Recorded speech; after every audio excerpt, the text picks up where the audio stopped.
Great. Hello, everyone. Thank you so much for coming to our third session of our Learning the Lessons DHR webinars. My name is Hannah Candy. I manage the Domestic Homicide Review team here at Standing Together, and I'm just going to be facilitating this session. Just a bit of housekeeping before we get started. This session is being recorded and will be available on our website, as are the two previous DHR sessions, webinar sessions that we ran. If you missed those and want to check those out, please do. Also, just to note, as with the other ones, we will have quite a bit of time set aside at the end for any questions. So please do be putting questions kind of throughout. We have that Q&A box. We'll also try to keep an eye in the comments section as well. So please do be doing that. Now, also, lastly, I'll be amiss not to say we have our kind of Twitter stuff up there. If you do tweet about this, please do hashtag Learning the Lessons, and if you can tag us at Standing Together, or sorry, at ST Against DA, or at Ben Locke, which is Thien Trang's Twitter. So please do be tweeting away. Also, we have our email on there and website in case you do want to get in touch about anything. Now, apologies for people that have attended this before. Just though, before we get started, I want to just say a little spiel about Standing Together and who we are and why we're here today. So Standing Together, we're a national charity whose aim is to end domestic abuse, and we want to do that by changing the way that local areas respond to it. We believe the best way to do that is through an approach that we pioneered in the UK called the Coordinated Community Response, or CCR. We believe that a coordinated community response is absolutely vital to ensure that local systems truly keep survivors and any dependents safe, hold abusers to account, and ultimately to prevent domestic abuse. We do this by working with a range of professionals and deliver a range of multi-agency training. If you are interested in learning more about any of our projects or interested in hearing more about either the training that we already offer or in order to do some extra training, please do go to our website or get in touch directly. In terms of today, the DHRs, we've been involved with the DHR process since their inception, and this has really allowed us to build invaluable knowledge. Our pool of associates have now chaired over 90 DHRs, and we've also contributed to the National DHR Research, which again is all available to download on our website. More recently, again, as many of you know, we launched our MOPAC funded research, which reviewed 84 DHRs across London, as well as local DHR processes. For this report, Thien Trang did the analysis for this, and that is what this session is going to hone in on, of that adult child to family violence. So talking about what the frequent themes are, as well as what is needed to move forward and keep survivors safe. Thien Trang Nguyen Phan has over 12 years of experience working in the field of domestic abuse and violence against women. She has worked frontline as an IDVA. She's worked as a merit coordinator, where she was my first manager here at Standing Together. She has been our training lead, and she's currently working as the criminal justice officer at the Specialist Domestic Abuse Court.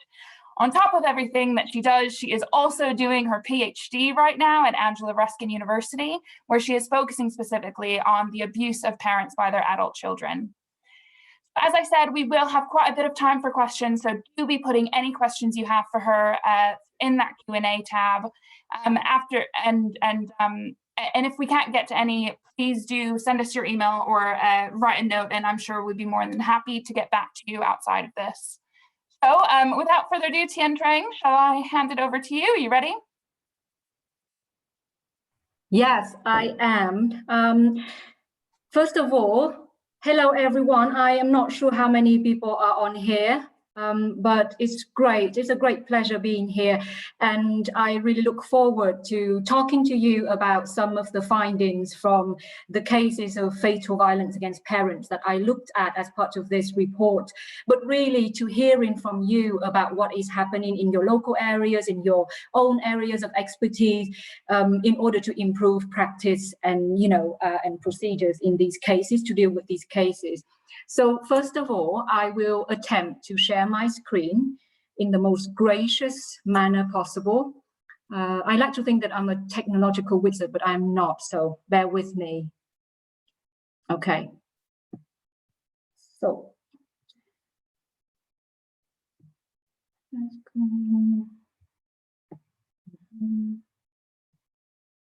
Now.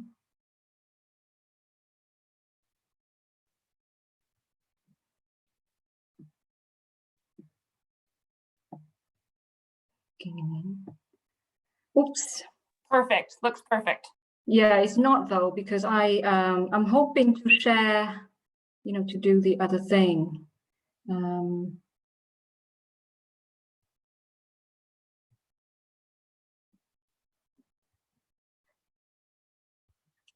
Hold on, let me stop sharing and get out of this for now. Yeah. Okay. Present a view. Right, so now how do I'm not, right? No, would you like me to share the slides though?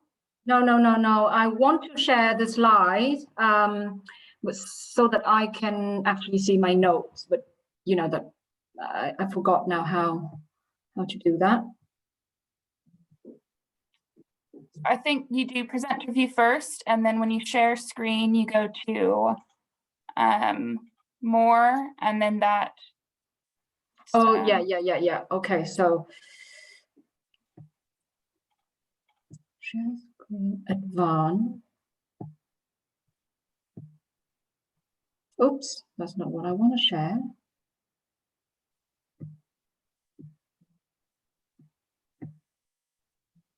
Okay. This is.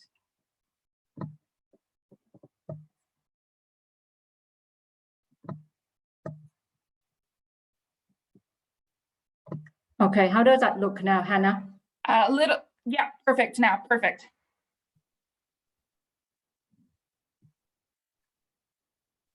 No, now you've switched. Yeah, now yeah.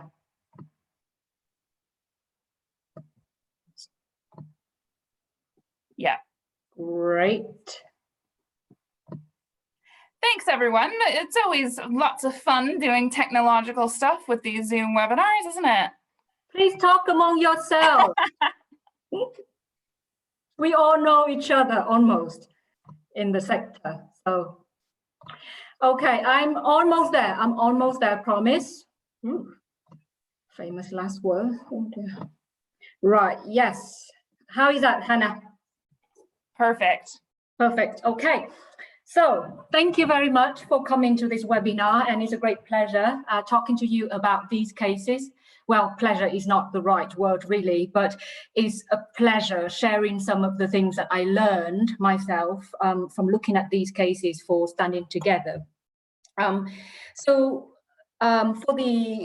today's session, we will first of all be having a quick look at the current state of play surrounding violence against parents, because this webinar is all about those cases involving fatal violence against parents.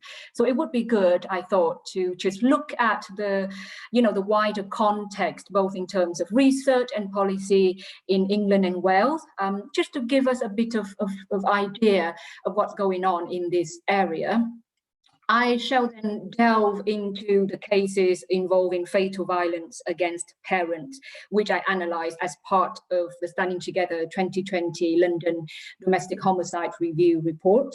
And I'll be looking at, the usual demographical data, the most prominent features, or one might say risk factors, and the most common practice issues that emerged from these cases. And we will then end with some examples of recommendations which have come out from these cases. And bearing in mind that these homicides and subsequent domestic homicide reviews have taken place over a long period of time, a lot of practice might have changed, and therefore I would be really curious to know about your own expertise and experience in this respect. Now, my own work in the domestic abuse courts at the moment, and my own research with mothers experiencing abuse from their adult children, have shown me that many of the issues identified in these cases are still going on. But of course, together we can work in order to improve practice. And I look forward to hearing more from you about what is working well in your areas. So first of all, when we talk about violence against parents, at least in England and Wales context, a curious dichotomy sort of comes up, because the current, domestic abuse definition in England and Wales encompasses both intimate partners and family members, thus the abuse of parents by their children. And depending on the age of the offspring, so 16 or over, this type of abuse will fall within the scope of this definition, and therefore within the remit of its associated legislative instruments, any governmental policies, and subsequent professional guidance and practice. However, what has been recognized is that compared to a more established body of evidence of good practice in the context of intimate partner violence, there is very limited research into adult family violence in general and parent abuse in particular. And so this has led to two important implications. On the one hand, the lack of research in adult family violence in general and parent abuse in particular means that most of the existing practice guidance and tools that we have in England and Wales in responding to domestic abuse are geared towards intimate partner violence and therefore potentially unsuitable for dealing with parent abuse. So, for instance, the the domestic abuse, stalking, and honor-based violence risk indicator checklist, which is a tool that has been developed and that is expected to be used by both police officers for assessing risk in all domestic abuse incidents, as well as by independent domestic abuse advisors, domestic abuse services, and a range of frontline professionals, has been built based on the evidence-based primary around dynamics of intimate partner violence. And so some risk factors might not be completely relevant to parent abuse or to adult family violence, such as coercive controlling behavior, for instance, although, that is a question mark, because the research that I have done with mothers experiencing abuse from their children does show a curious pattern of coercive controlling behavior, although manifesting itself very differently than in intimate partner violence. So we have, on the one hand, this lack of research, which led to the development of tools that are mainly geared towards intimate partner violence.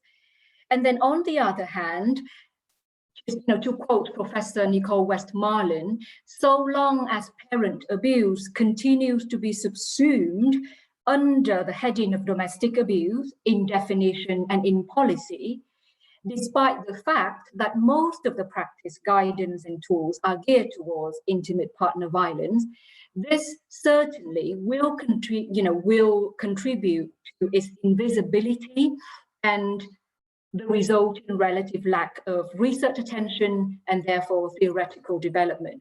So it's a bit of a chicken and egg problem. So we do not have enough research, and therefore we do not have the tools that are most suitable. And because we continue to use these tools, we then continue to overlook this area. And so that is sort of the context in which we work within England and Wales in relation to parent abuse. The other thing that we need to also think about is the fact that there is quite limited or unavailable data. As you know, most of the national statistics that we have about domestic abuse comes from the Crime Survey for England and Wales, and crime statistics as reported by police or other criminal justice agencies and other support services. Now, the Crime Survey for England and Wales does have a breakdown between intimate partner abuse and family abuse, but beyond that, the breakdown stops. So we don't actually have, any data on violence against parents as a specific form of domestic abuse in England and Wales. And And one of the things that I did as part of my research was to send freedom of information requests to all 42 police forces in England and Wales to ask them for data on reported crimes specifically involving parents and children as offspring. And the majority of forces came back to say that because they did not record the the breakdown of those relationships in such a way that would be easily accessible within the time limit of a freedom of information request, they would not be able to give me that data. So it's quite interesting to see that we really do not have a lot of data to work with in order to determine the prevalence and and the scope of the scale of the problems. Now, there's obviously some really good local ad hoc pieces of research that have been done in order to look into adult family violence and parent abuse in particular, but it doesn't really reflect what we might be seeing on a national level. And then the other thing that is interesting as well is that when we talk about violence against parents, most of the research that has been done into this area and has really developed a lot over the last 10 years or so in England and Wales has almost exclusively focused on children and adolescents. And so child and adolescent to parent abuse, for instance, is a distinct form of abuse that has received increasing attention in both research and policy, which is a really welcome development. But still, we have that focus on children under the age of 18, or to a lesser extent under the age of 16, and we don't really have much. We don't really have much about adult children and what the dynamics of those relationships might look like. So in that sense, when we look at violence against parents within the domestic abuse framework in the UK, in England and Wales, which is from age 16 or more, then we really end up with a huge gap in terms of what we know. Now, when we talk about fatal violence against parents, or parasite, the killing of a parent by an offspring, we do have a slightly different picture. It is true that parasite or fatal violence against parents is a rare phenomenon in itself, and also it has been quite rarely examined in the UK. And a lot of the research into parasite has been really informed by research originating from the US. And again, and quite surprisingly, with a big focus on the adolescent perpetrator. So that's interesting as well. So a lot of the research that has been carried out about parasite or fatal violence against parents has been small clinical samples which have really focused on the role of mental illness in particular. So we do have an area of research there around how mental illness may play a role in the killing of parents and of mothers in particular, but these are quite small clinical samples. However, we do have more easily accessible national data, through the Home Office Homicide Index. And in the context of domestic homicide reviews, which is what we are talking about today, we are talking about fatal violence against parents parents by children aged 16 or over. And so in that respect, we do have a bit of data. For instance, from the year ending 2017, ending in March 2017, and we're talking a financial year here, to the year ending in March 2019, which is the most recent data available. Home Office, for instance, recorded 357 domestic homicides, of which 46 involved the killing of parents, or 12.8. So almost 13% of all domestic homicides. Now, in this current sample that I looked at for the Standing Together report, parasite cases made up 20% of the overall sample. So that's, that in itself is quite interesting.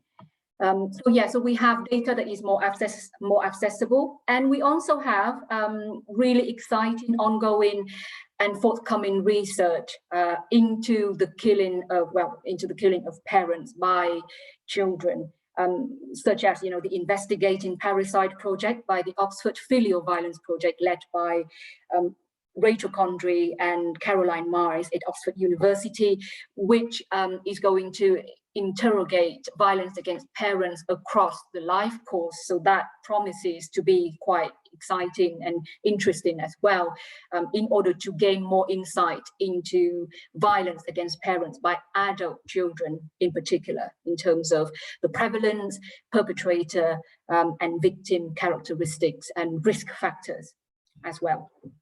So that is the general context of what we are working with in terms of violence against parents. Now, I'm going to talk about the cases of fatal violence against parents that I looked at particularly for the report. I just want to mention that for the purpose of the report, I analyzed cases involving adult family homicides. So all of them, not just the killing of parents. And from this sample, I have looked more in detail into these cases of parents for this webinar. So I looked at a total of 21 cases of adult family homicide, and they made up 25% of all domestic homicides examined in the sample for the Standing Together report. And of these 21 cases, 17 involved adult children killing their parents, including parents-in-law or parricide. 3 cases involving siblings or fratricide, and 1 case involves an adoptive father killing his adoptive son, or filicide. So parricide cases, thus, as I said, make up 20% of all domestic homicide examined in this sample. Now, of the 17 parricide cases, which we are going to look at more in detail here, 14 were committed by biological offspring, and 3 were committed by sons-in-law. And so these are the cases that we will be looking at. So for these cases, for these 17 cases, I was provided with domestic homicide review reports, and I went through all of them.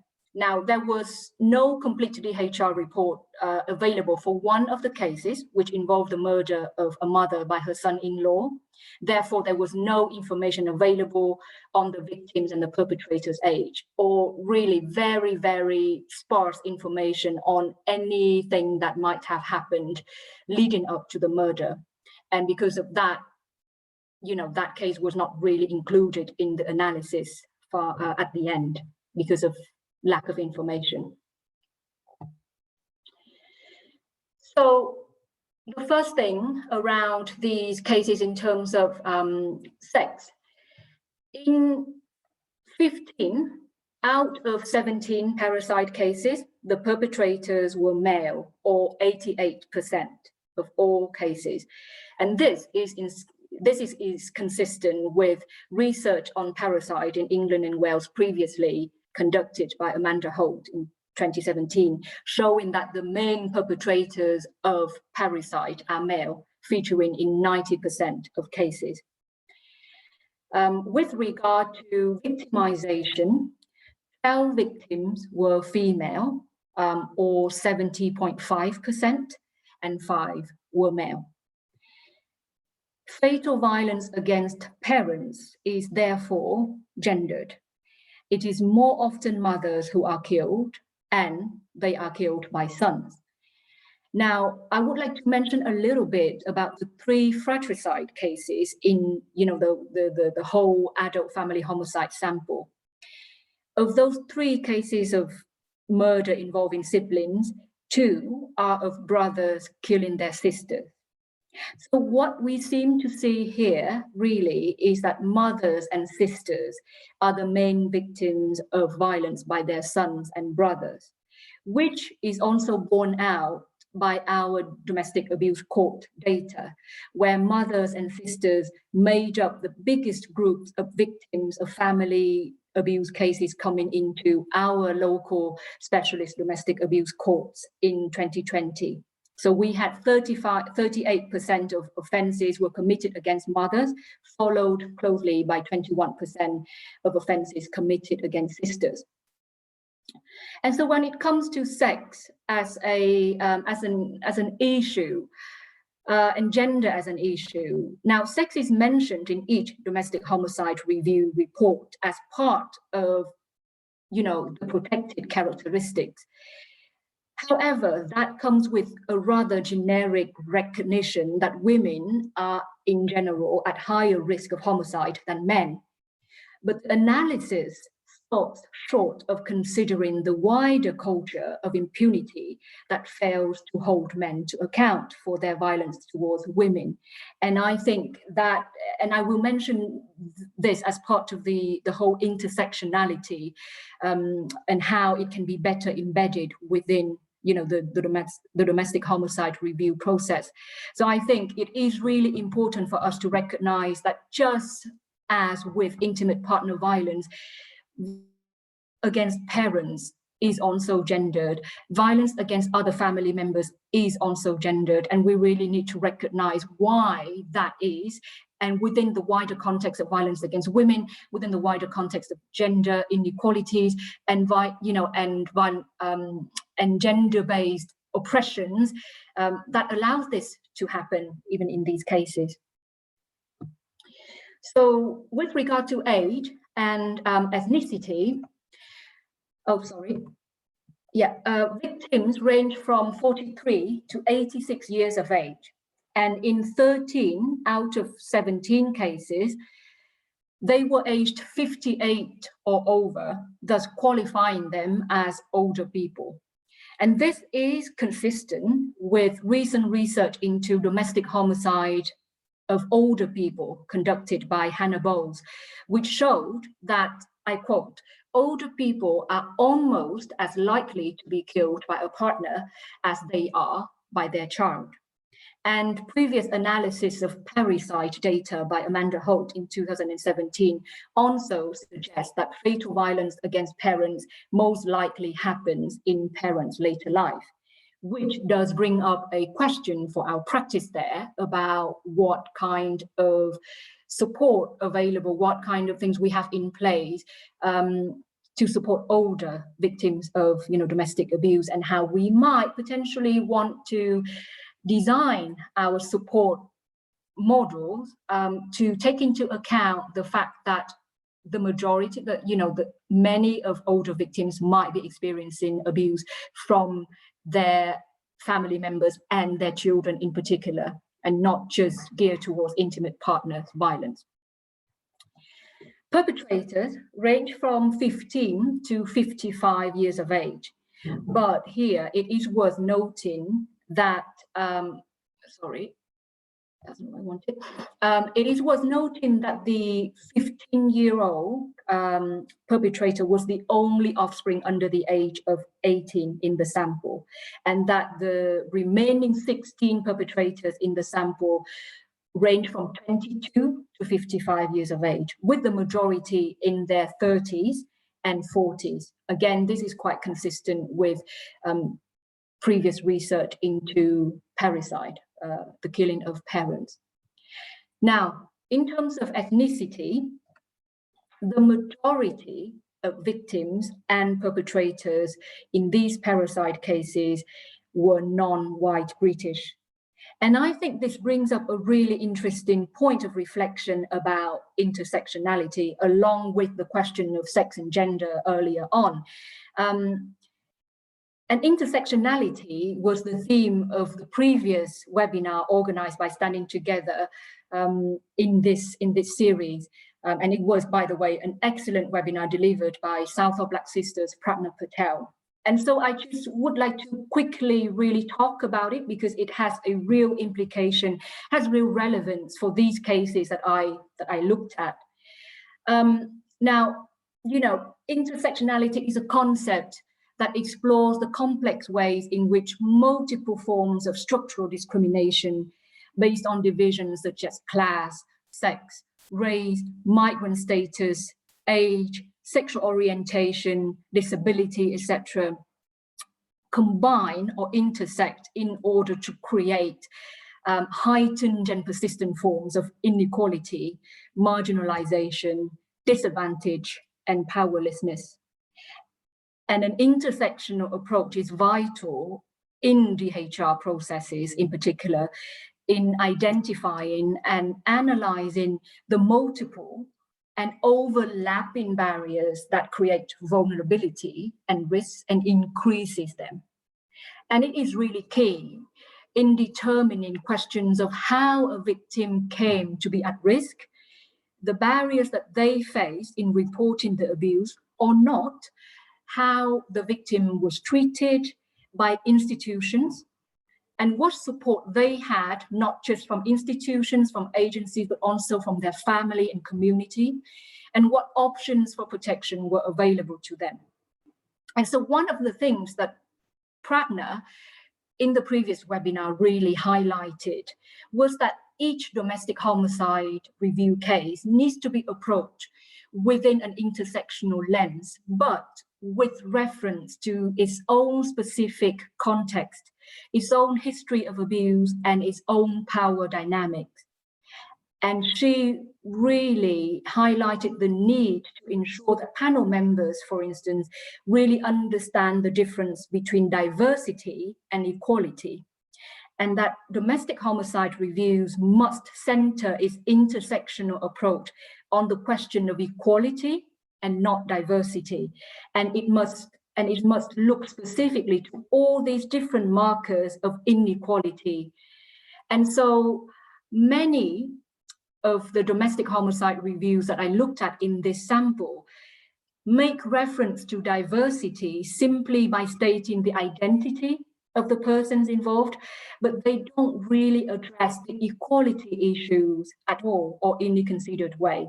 And this is a finding that Pratna talked about in her webinar, because the protected characteristics, you know, sex, race, sexual orientation, etc., are very often a starting point of the reports, and many domestic homicide reviews do reference them, but they are quite often add-ons or afterthoughts, and literally in some cases because they are mentioned at the end of the report. And ethnicities in particular are always stated, and this is good data that we have all the time about ethnicities, but they are never really interrogated properly, especially in relation to the interplay between race and gender, or how ethnicities and race might have impacted the ways institutions responded to individuals. And additional intersecting issues such as socioeconomic status or migrant status in particular are often only briefly mentioned or considered and not interrogated at all. So for instance, we had one case, and the case of Tikia, and all these names, by the way, are pseudonyms used by the, by the reports themselves. So we have one case, the case of Tikia, who was a man killed by his son-in-law. And it was mentioned in the domestic homicide review report that the victim and his whole family had insecure immigration status, being overstayers in the UK. And then, once it had mentioned that, the report simply states, and I quote, "The panel is aware that considerable changes have been made to the immigration system in recent months and as such makes no specific recommendations on this issue." So we can see that that's it. Immigration was mentioned as something, that happened as a factor, but there was nothing to really explore. There was no exploration of how that immigration status might have impacted the way the family dealt with the abuse, or actually, approached agencies. Well, surely that must have impacted the way they disclosed any issues going on, but that was not really addressed. So the previous webinar by Pragna contained very, very valuable recommendations on how to embed intersectionality into the conduct of a DHR, which will also be completely relevant to these cases that I'm talking about. So I really invite you to refer to them if you are about to carry out a DHR involving fatal violence against parents, especially given how the complex caring relationships that often exist in these, parent-child situations will provide a further complicating layer to the experiences of victims and perpetrators and the whole family. So this webinar is available on the Standing Together website, and you can fully access it. So now let's move on to some of the prominent features that came out from these cases of parricide, and quite similar to the previous Standing Together DHR analysis in 2016. Some of the features that were present in that analysis at the time have also come out from the cases in this current sample. And I don't think they will come as a surprise to you at all, given your experience dealing with DHRs or dealing with domestic abuse in your local area. And the first feature is mental health. So mental health issues were present for perpetrators of these cases in 14 out of 17 cases. And 12 of these cases resulted in a verdict of either manslaughter with diminished responsibility or of not guilty by reason of insanity and sentenced to a hospital order. Now, several reports dealing with these cases noted that although the killing of mothers in particular is fortunately infrequent, it is often considered to be committed by those with severe psychiatric disorders. And research into matricide, or the killing of mothers, suggests that a majority of adult parricide offenders suffer from mental illness, specifically paranoid schizophrenia, which was definitely borne out in the sample that I looked at. And a correlation has also been found between the age of the offender and parental victimization, with those between 20 and 50 years of age most likely to kill their mothers. And again, that sort of corresponds to the ages of the perpetrators in this sample. Now, mental health will be looked at in detail as part of an upcoming webinar by Standing Together in this series. So Hannah will give you details about that webinar later on, and I invite you to attend that. The second prominent feature that followed on from mental health, and I guess you will have probably guessed it by now, is substance use. And substance use issues were present for perpetrators in 9 cases. And a lot of these issues were either self-reported or not really properly addressed via any formal support services. So a lot of the time we had people who reported, or who were known by family members to have substance use issues, but were not accessing support. And now the third real prominent feature that, again, came out very strongly from these cases of parricide, which I'm sure will not surprise you either, was caring relationships and responsibilities between the victims and the perpetrators. With the exception of cases involving sons-in-law, the majority of victims of parricide were elderly parents, and mainly mothers, caring for their mentally ill or substance-dependent adult sons, and very often in an informal capacity. And there was only one case where the victim was a mother cared for by her son. And this is also a case which brought up a number of really haunting questions about intersectionality and system failures because of the victim's insecure immigration status, her age, her vulnerability, her dependence on the son for support, her limited access to English and to any forms of wider support available. Now, interestingly enough, the only two Parasite cases where daughters were perpetrators, in both of these cases, the daughters were caring extensively. So it's the opposite. It was the female perpetrators who were caring extensively for their parents.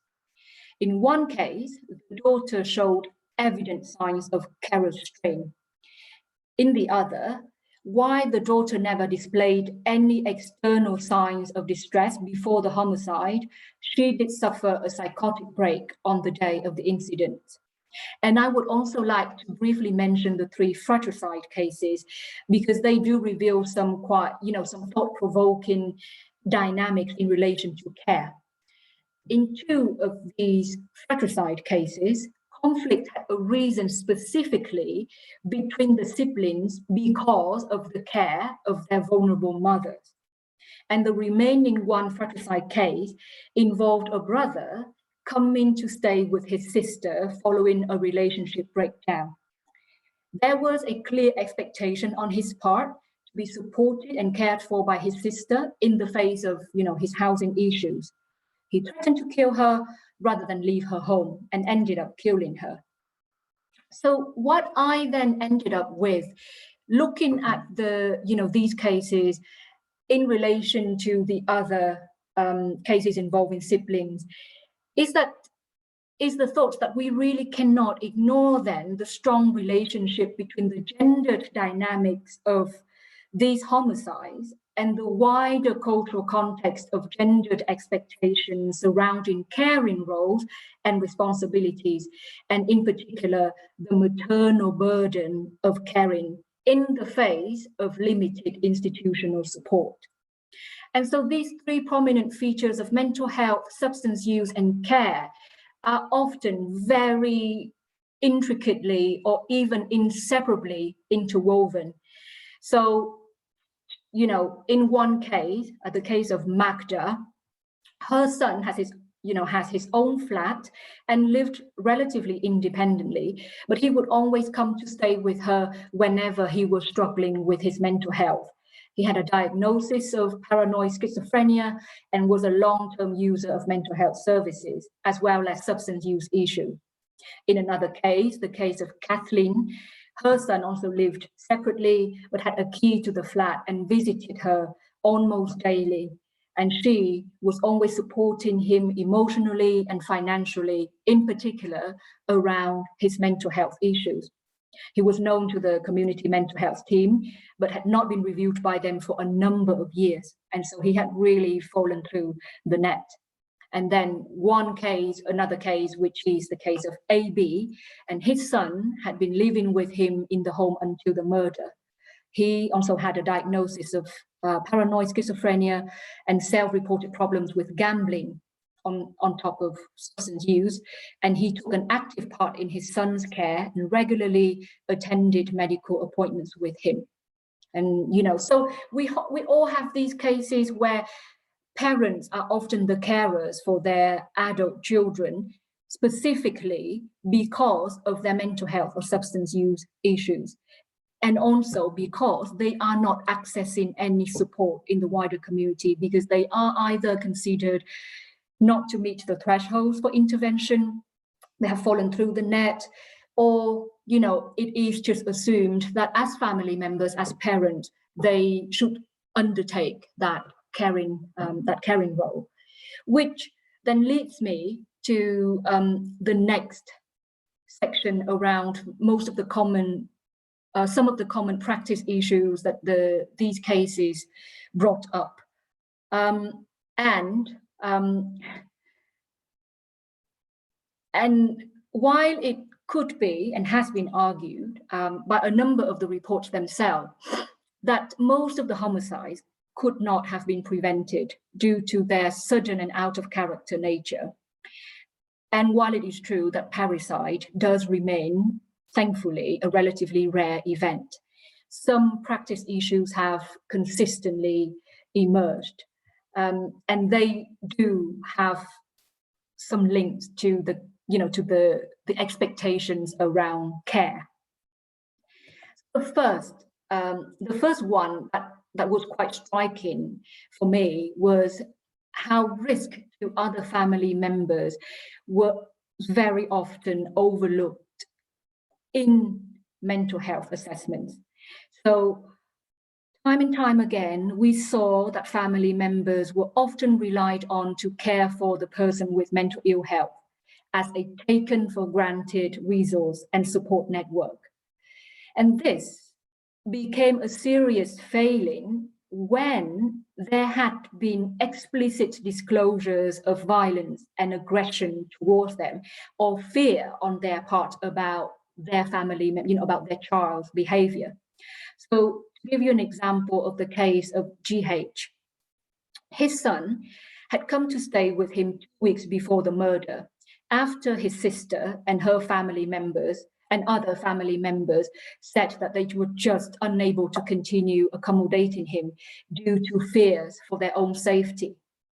Now, when he first stated to his mental health services that he would be living with his sister and her family, there was no record of a discussion as to whether her house was a suitable place, given his known history of violence against family members, including burning, including arson and threats to burn the house down, as well as known assaults against mother, sister, and other siblings.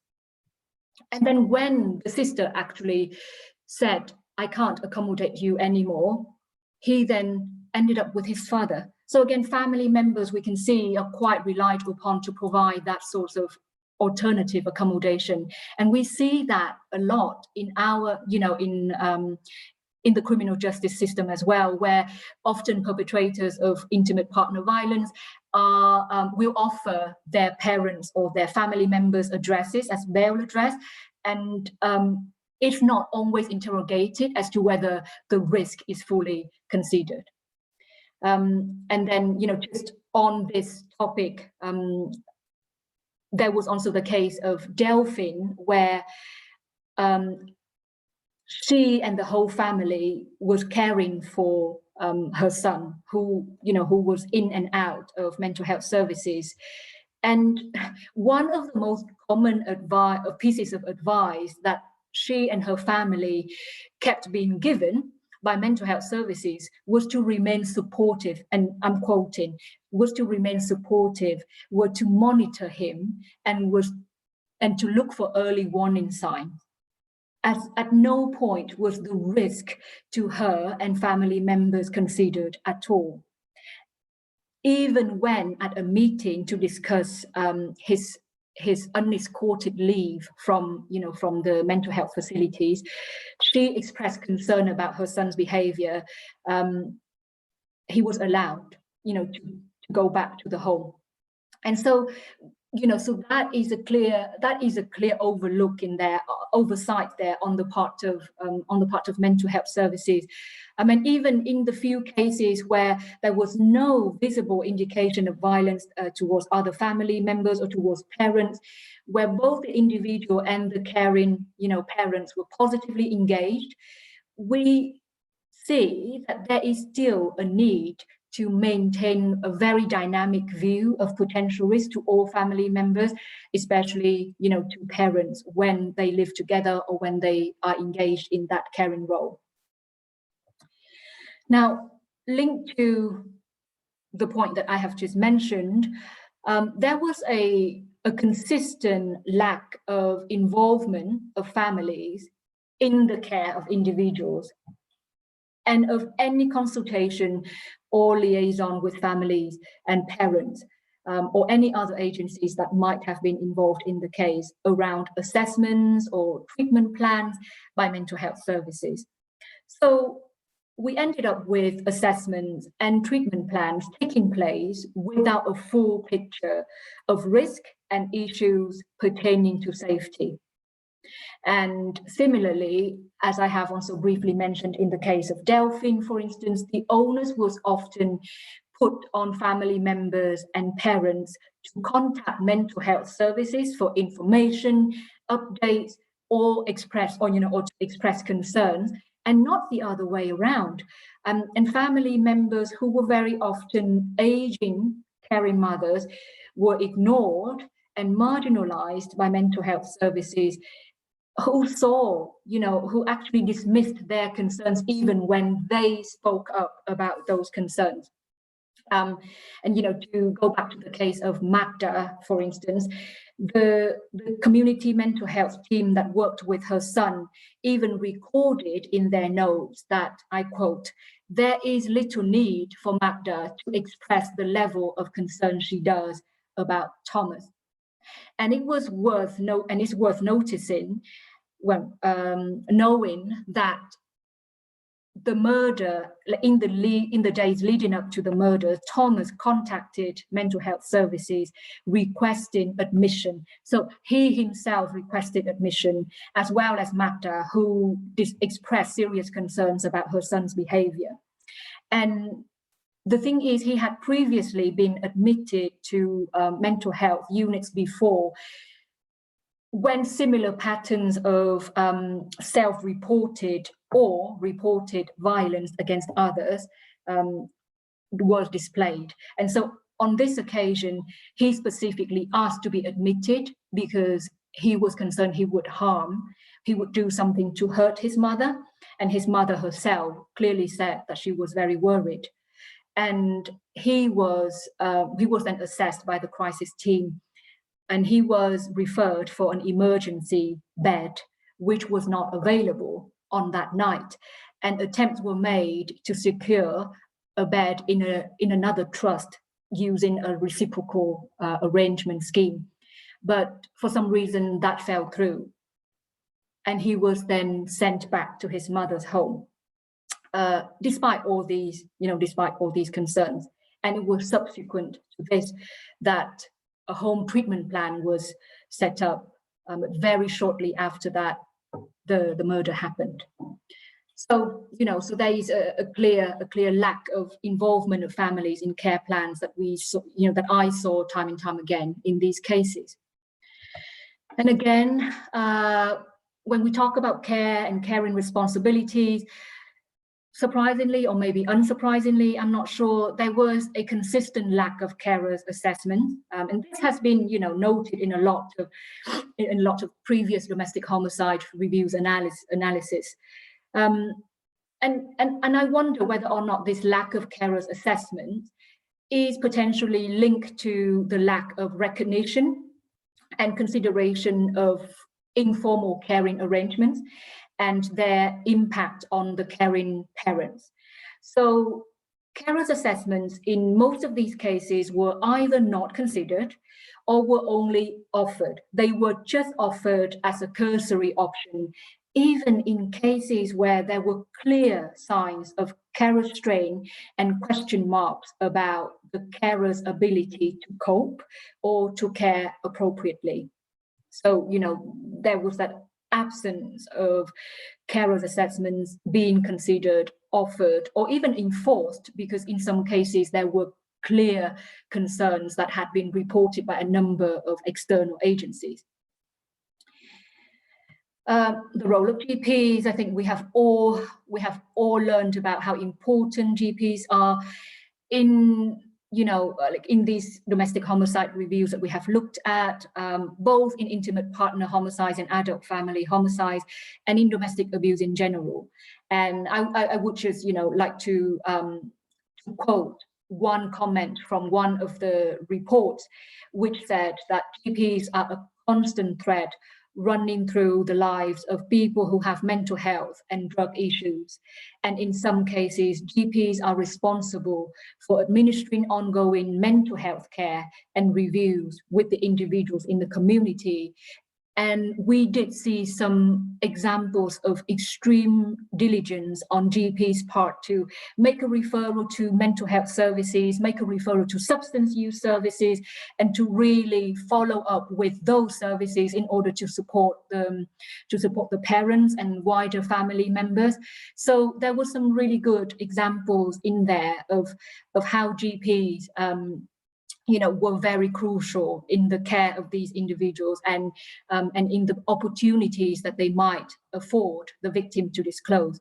And speaking of GPs, in one of the mothers that I interviewed as part of my research, the first time she ever disclosed to anyone about the abuse she was experiencing from her son was when she went to her GP. She went there to ask for Valium because she couldn't sleep. And she said, I just can't sleep, I can't eat, I need Valium.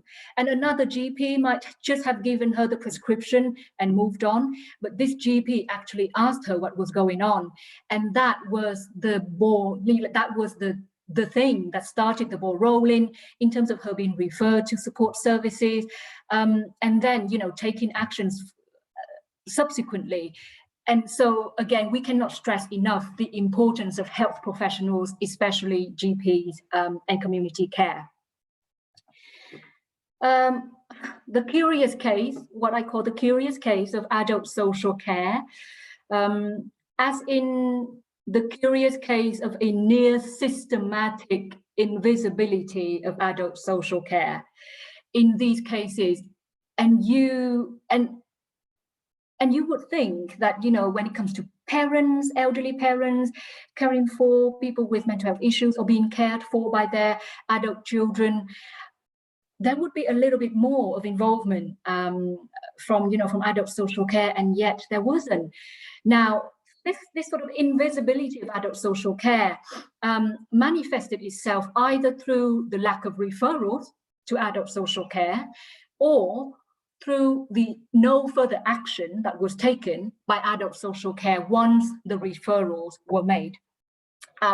It also, manifested itself through the internal adult safeguarding processes, which were completely absent in terms of considering risk and considering vulnerability. Despite the fact that most of the individuals concerned were either elderly parents, elderly carers, or people with significant support needs in terms of their mental health. And so, just to give the example of one case, and this is the case of Roger, who was killed by his daughter. So several adult safeguarding alerts were raised about a litany of concerns relating to extremely unhealthy living conditions, neglect of both the victim of the father and family pets. The carers who were paid to go in and provide personal care for Roger at some point stopped going in because it was just too unhealthy, too unsanitary. They were concerned for their own health and well-being, not to mention some of the issues that they noticed in the home. So various referrals were made to adult social care. And this was one of the few cases where adult social care were actively involved because they were providing the care. And yet no action was undertaken, no carer's assessment was done, and the daughter was allowed to continue caring for Roger, despite the list of concerns, including her own ability to cope.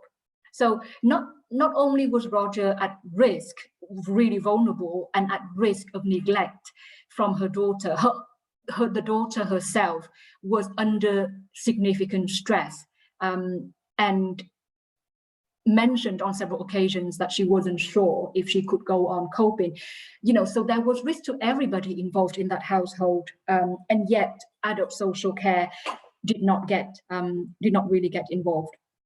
And we saw, many other cases where there was this lack, this invisibility of adult social care.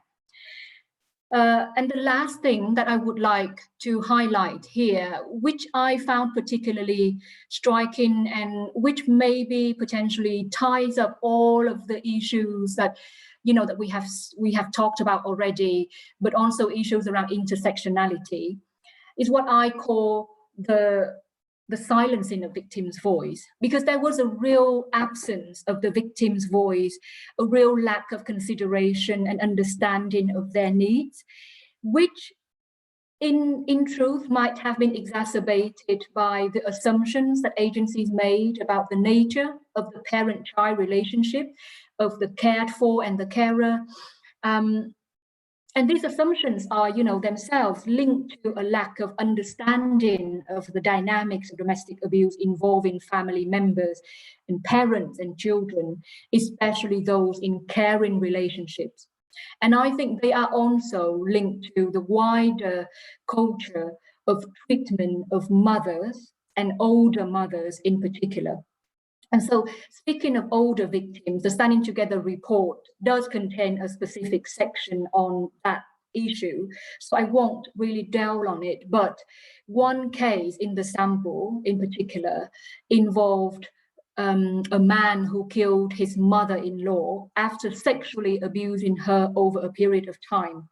Now, due to a stroke, she was severely impaired in terms of both her mobility and her speech.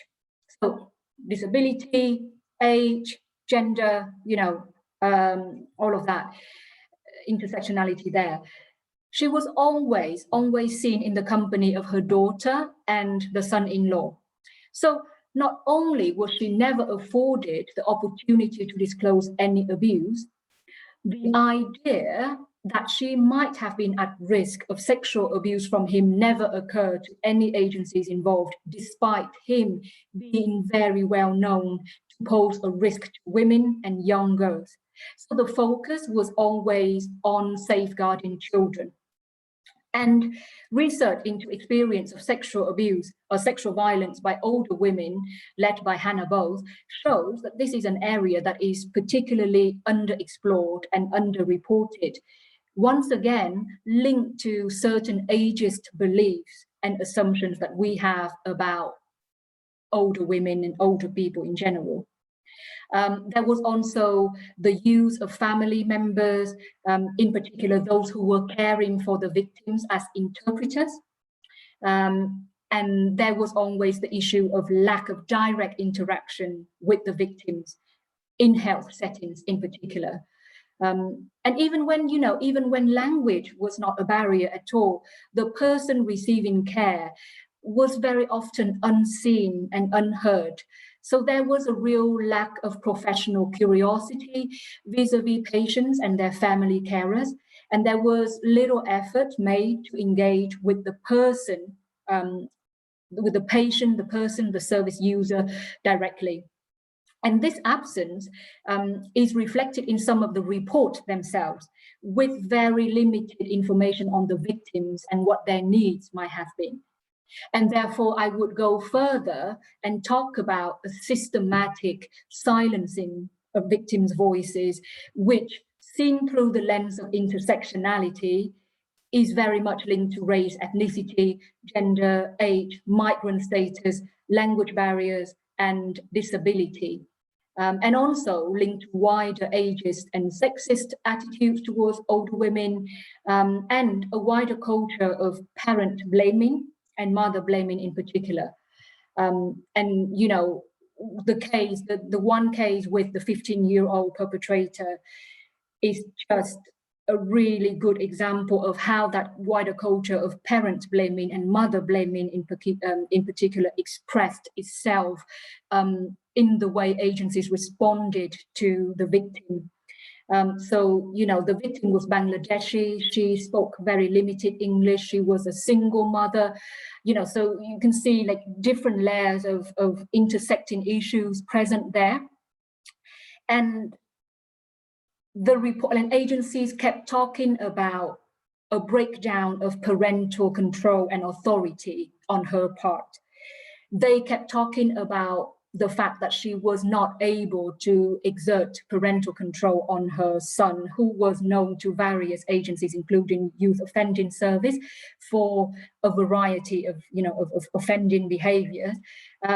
And so, that sort of breakdown of parental control and authority in the home was in itself reinforced by agencies' constant references to her limited parenting abilities and skills, because she was sent to a number of parenting courses as part of child protection processes.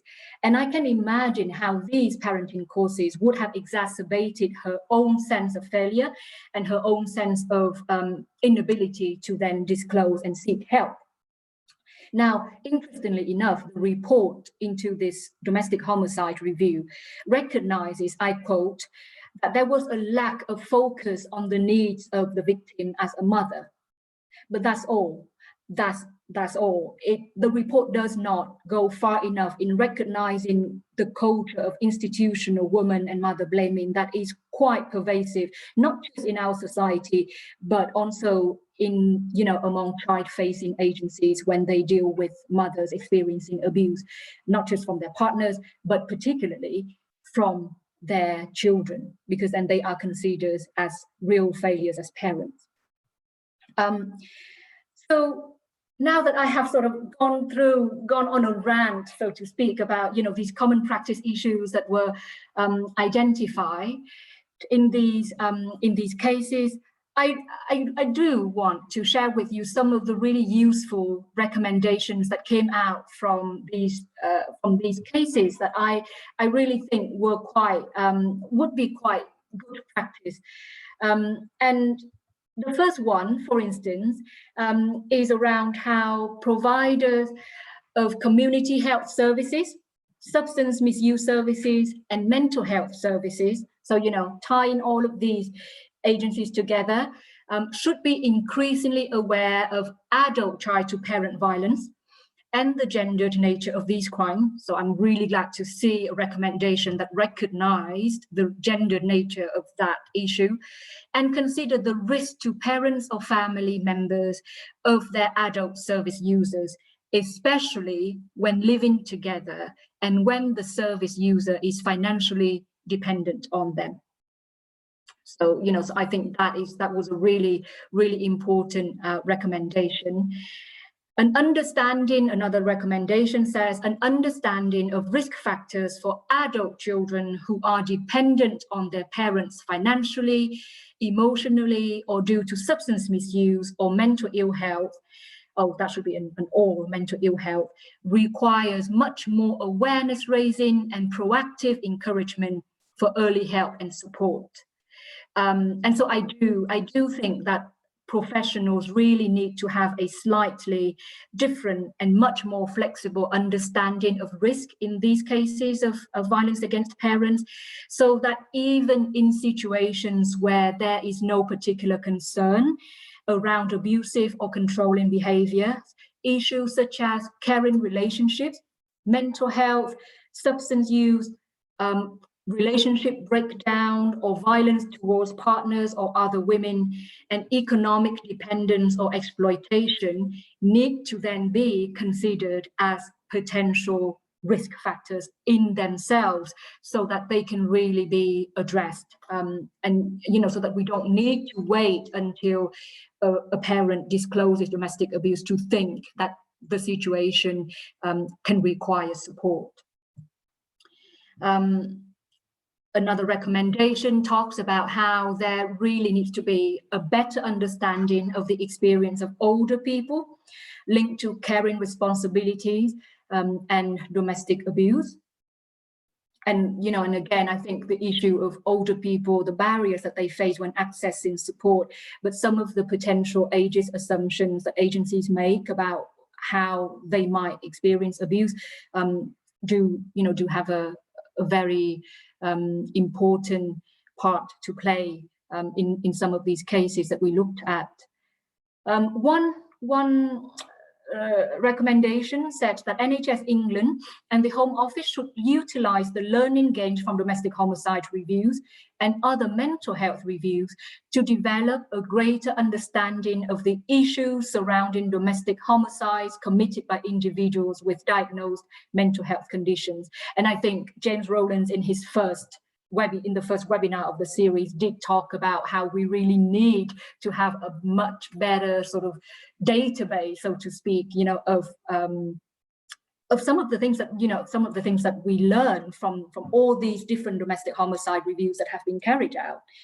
Another one, which I found quite useful, was to have an independent domestic violence advisor co-located at substance use and mental health services, ensuring that briefings and consultations with staff include specific information on familial abuse, in particular adult child-to-parent abuse, and of course, a better recognition of caring roles and responsibilities. So for instance, the Carer Trust defined a carer as anyone who cares unpaid for a friend or family member who, due to illness, disability, or a mental health problem or an addiction, who cannot cope without their support. And again, this stresses the importance of having carers teams within mental health and substance use services. And I think, various peer support various peer support networks and services for people who care for family members with substance use issues really reinforce the need to have that sort of support within substance use and mental health agencies. Finally, the Home Office, this is a wish list, so to speak, I would say. The Home Office should utilize domestic homicide review findings to develop and share nationally a greater understanding of the nature and risk factors relating to familial abuse and any trends to be aware of. And I think this is a really great recommendation. So, Hannah, I'm not sure if we are going to do the poll yet next now, or? Yep, I can launch that. So basically what Hannah is going to do is just launch a poll for you, really, to let us know whether or not, any of these recommendations that have emerged from these cases are happening in your local area. It would be good to see what is going on. Just give them a minute to get some responses in. And just to let you know, we do have quite a few questions. So if we don't get to them all today, I saw already someone has left their email, but please do leave your email and we're more than happy to get back to you outside of this if we can't get to everything. I am finishing in like 3 minutes. Okay, we'll just give 10 more seconds for the last couple of people to vote. We have about 50% voting, almost 50%.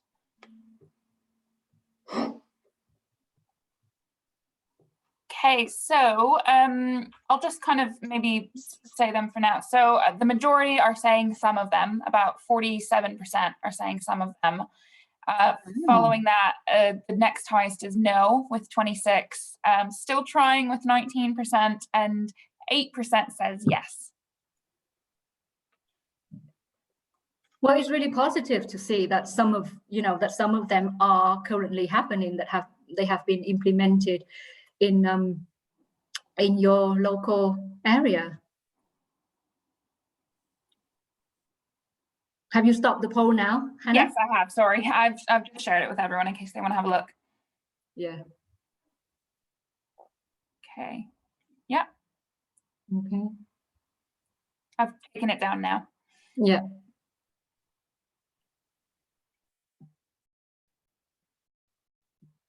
Okay, so, of the heels of this poll, I would like to ask you a few things, for you to think about going away from this webinar.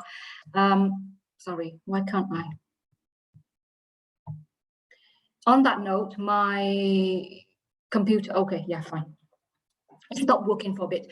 So, some of the things that I would like to ask you to think about would be, Are you capturing or monitoring adult family violence cases and cases of violence against parents in particular in your areas?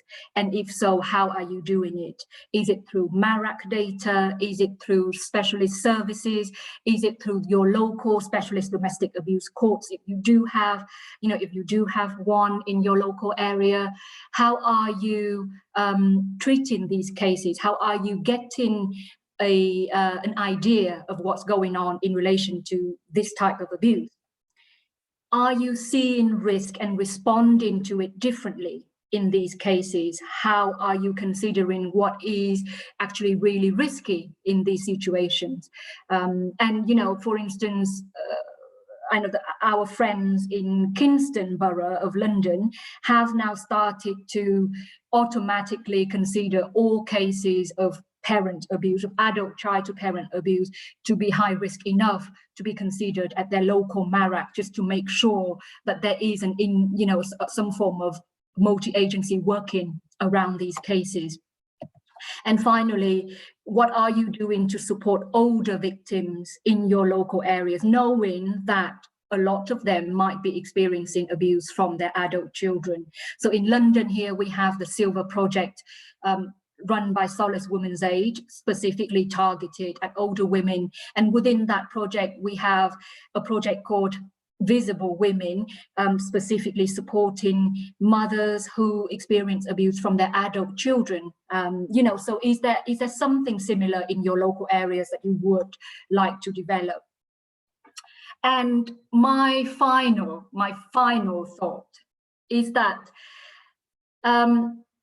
why going through these cases and actually listening to James Rowlands in the first webinar of the series, I was really struck by the words of AFDA's Frank Mullane, who said that DHRs illuminate the past to make the future safer. And as James Rowlands himself said, who is a very, very experienced chair, at their best, DHRs can honor a victim, be of value to family, challenge narratives, improve our understanding, and drive change. And that led me to think, okay, so how do we drive change beyond practice, policies, and procedures? And what I found was that most of the reports are very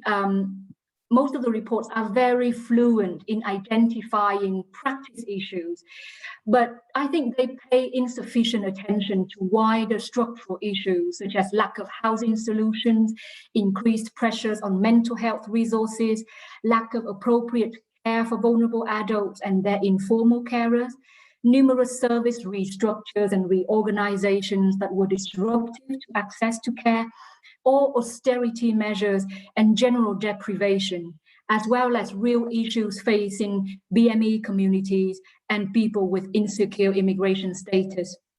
So, in the example of Magda, her son was sent home because a bed could not be found for him that night. The case of the mother who was cared for by her son, she could not access support because she had no recourse to public funds. And the case of Kathleen, her son did not have enough money to eat, to pay his TV license, and had no electricity 2 weeks before the murder. He was receiving threatening letters from the water company, and his job seekers allowance had been stopped because he said he made a tiny mistake on the form. He was refused food from a food bank as he did not have a red card, and he was told to apply for a crisis loan. And he returned to the food bank 2 weeks before the fatal incident and was told that his crisis loan had been refused and therefore he was not eligible for food. And so the question that I kept asking when I looked at these cases was, how can we drive change unless we take into account, alongside the practice issues, alongside gaps in policies and gaps in procedures, the wider political climate and political decisions that have led to a catastrophic decimation of statutory services and resources, a devaluation of care and social care staff, and increasingly racist immigration policies, as well as a trivialization of hunger and poverty. How do we expect staff to have a better understanding and professional curiosity about, about domestic abuse dynamics when they cannot achieve even the bare bone of their bread and butter work? And how is it that in one of the richest countries in the Western world, we see people turned away from a food bank because of an administrative error? And so the question from me to all of you who have experience in DHRs is, should a DHR not also call out on state failures as well as agency failures? Should a DHR not also be extremely political? Or perhaps the question is rather, can a DHR afford not to be political? Because the moment that we reach a DHR is the moment that we have reached a point of no return, the pinnacle of tragedy where a life and so much more has been lost. And if that is not time to be angry and political, when is? Thank you very much for listening. And I will stop share. Absolutely amazing, Thien Trang. Thank you so much for such an insightful presentation and a lot of food for thought about going forward, about how we really all the things that we need to change and we need to address in order to make people safer. There is quite a lot of questions, so I'm going to try to go through as many as we can before time runs out.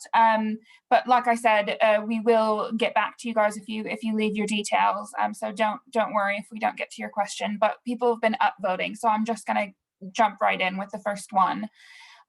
So Vicky Crompton asked, regarding Parasite and the mental health issues, do you have any thoughts on why this causes men to kill but rarely causes women to kill? I think that's a £1 million question, really. I don't think I have the the answer to that in the same way.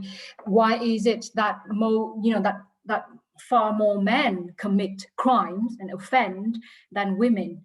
And there are different schools of thought on that.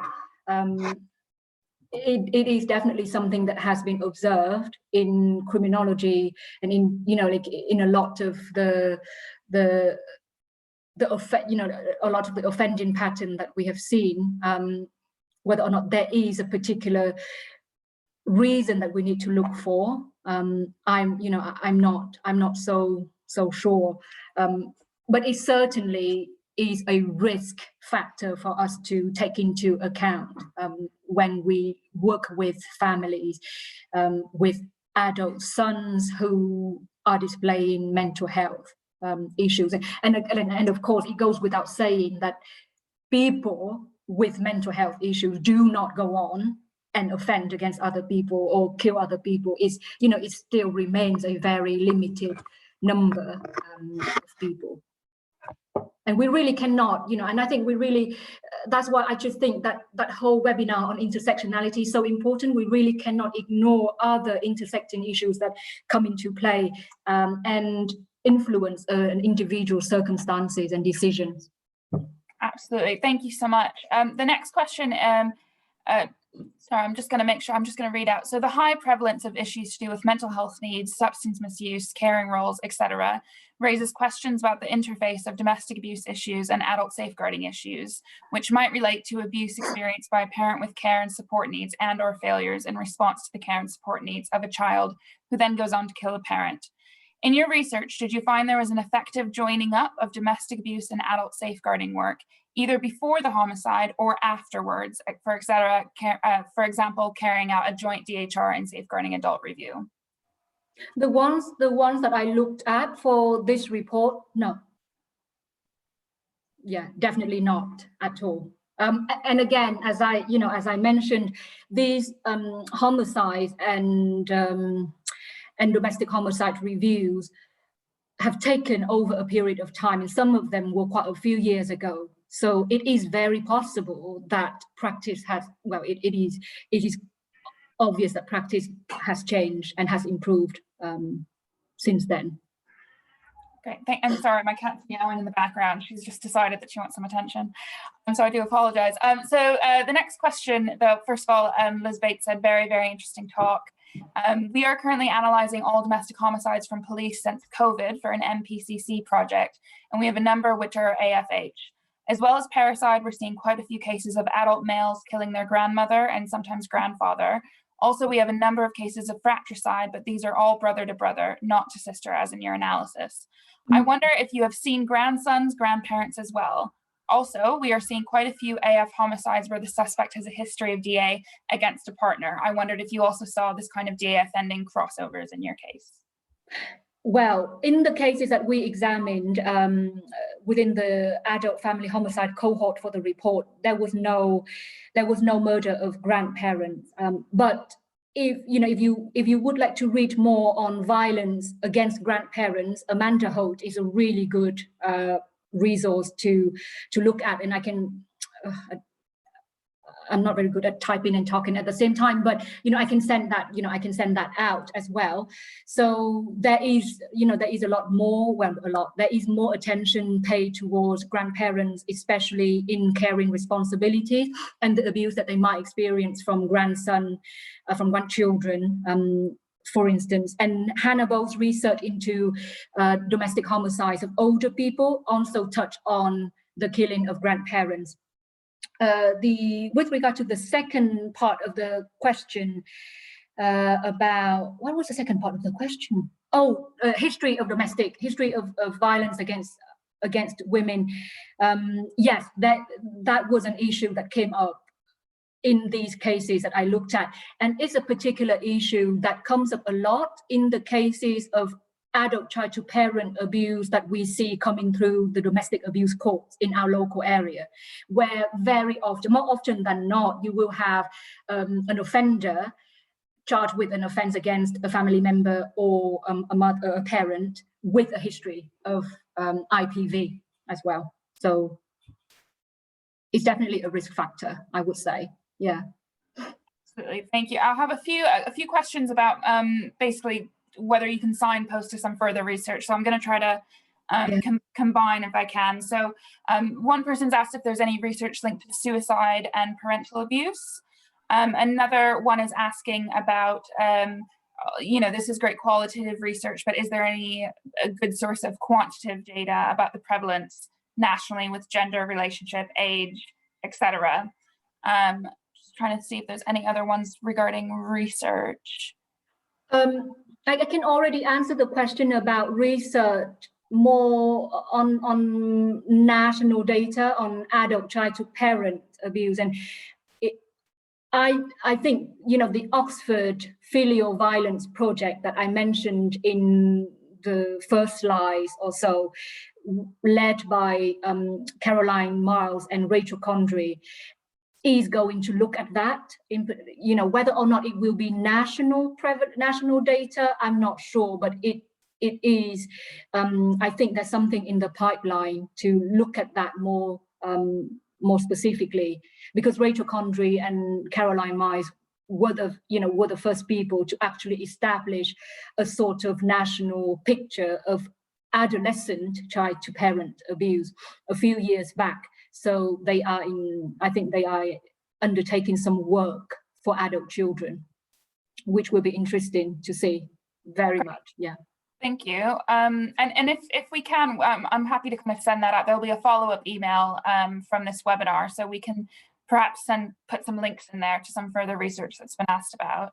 I don't know if it's available yet, but right, in due time then. I'm just going to do one more question. We have a minute left, and I think this was the first question that came through, so I want to get it through. But so someone's asked, when the forces received your request and found that they couldn't identify the answer, did they make any comments about updating their recording method so that they could fix this issue in the future? I wish. I think I'm too small a shrimp. I'm too more of a fish in the ocean of requests that they must get from so many people, and I don't think I'm established enough to sort of frighten them into any action. So sadly, should we all tweet them? Should we do a national campaign right now? Yeah, sadly, no. Yeah. All right. Well, I think we're gonna leave it there. Thank you so much, everyone, for coming and for asking questions. Thien Trang, thank you so much for doing this really insightful presentation. I got a lot out of it. I'm sure everyone else did as well. I just want to quickly say before people sign off, we do have, as Thien Trang mentioned, a few more webinars already booked for the next 2 months. So if you are interested in booking onto those, the next one is going to be end of April, April 27th. And it's going to look at the beginning part of our report, which looked at DHR processes and some of the main issues identified. And we're going to have a conversation with some local area leads about what DHR processes they're putting in place in order to have a better DHR process and indeed better implement those lessons as a result. The next one after that is going to be May 19th, and that one is specifically, again, as mentioned, is going to be looking at the mental health learnings. Both of those links, I believe were in the chat at the beginning, but we can post them again. Also, as you saw, if you want to be added to the mailing list to be alerted when we have new DHR webinars come out, please send us an email. Also, when you cancel this, there'll be a short survey. Please take it if you have the time. And again, that's another place that you can put your email if you'd like. I think that is my whole wrap up. We've just gone 1 minute over, so not too bad. Thank you again so much, everyone, and specifically Thien Trang. And I hope everyone has a good rest of their afternoon. Do you want to catch up after this on the other link, or? Yeah, yeah, I'll send maybe a Teams will do. I'm just gonna give it a second so that we can make sure we save all the questions so that we can get back to those. And thank you again to everyone who attended and for your questions, and really sorry that I went on for too long. No, it was all very useful. I didn't want to stop you. It was really, really useful. Okay.